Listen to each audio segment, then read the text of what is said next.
You just got pre-approved for $480,000. Your parents are asking when you're touring houses. Your married friends keep posting their backyard photos. Everyone's telling you to stop throwing money away on rent. But here's what nobody's saying. That $450,000 house, it's not costing you $2,260 a month. It's costing you $3,418. And I can prove it in the next 60 seconds using AI analysis that real estate agents don't want you to see. I'm Mr. AI Invests, and this video might save you from making a $500,000 mistake, because in 2026, the math has completely flipped. And if you're sitting there wondering whether to buy or keep renting, what I'm about to show you will change everything. Here's the situation. You've found a house, $450,000. Perfect neighborhood, good schools, checks all the boxes. Your mortgage, at 6.4% with 20% down, would be $2,260 monthly. Your rent just got raised to $2,100. Only a $160 difference, right? So buying is the smart move? Absolutely wrong. And here's the one number that proves it. Your parents bought in 1987 at 10% interest rates and still came out ahead. Your older siblings bought in 2012 when everything was on sale. Those playbooks don't work anymore. The game changed. So, let's talk about what AI analysis actually reveals about home ownership costs in 2026, because this is where real estate agents stop talking. When you buy that $450,000 house, you're not just paying a mortgage. You've got property taxes averaging 1.1% nationally. That's $413 per month, vanishing forever. You've got insurance running about $175 monthly in most markets, higher if you're in Florida or California. Then maintenance, and this is where people lie to themselves. The AI data is brutal here. Homes built in the last 20 years average $6,200 annually in maintenance costs. Older homes, over $9,000. Let's be conservative and call it $500 monthly. Already, we're at $1,088 in costs that feel exactly like rent money that evaporates, never to return. But here's where it gets interesting, and this is the part that AI models caught that traditional calculators miss entirely. Your down payment, that $90,000 sitting in your house instead of invested. AI portfolio analysis shows that money would generate roughly $750 per month in returns at historical market averages. That's opportunity cost, real money you're not making because it's locked in your walls. And your mortgage interest? At 6.4% on $360,000, you're throwing away $1,920 monthly in just interest during year one. Add it up, $413 taxes, $175 insurance, $500 maintenance, $750 opportunity cost, $1,920 interest. That's $3,758 per month you're spending that builds zero equity. Wait, you're thinking, what about the principal I'm paying down? Good question. In year one at these rates, you're building about $340 monthly in equity through principal payments. So your real monthly cost, $3,758 minus $340 equals $3,418. Remember that $2,100 rent?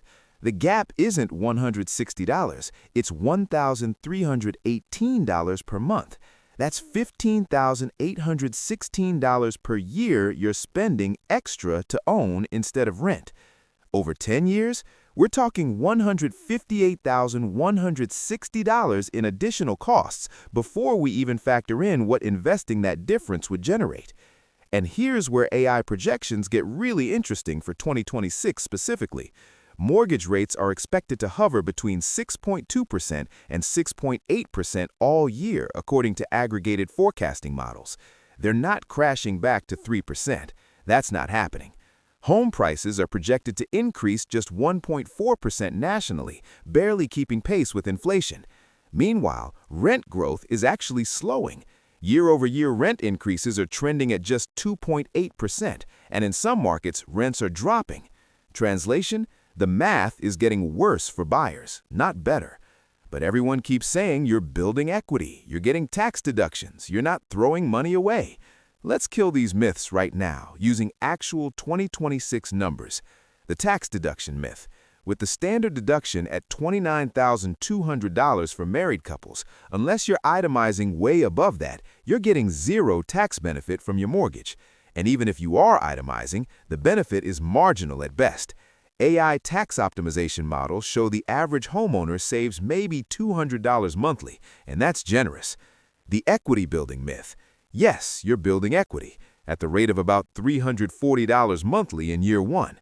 Meanwhile, your renter counterpart, investing the $1,318 monthly difference, they're building $1,318 in actual liquid wealth every single month, plus compound returns. Run that through an AI investment calculator at 8% annual returns.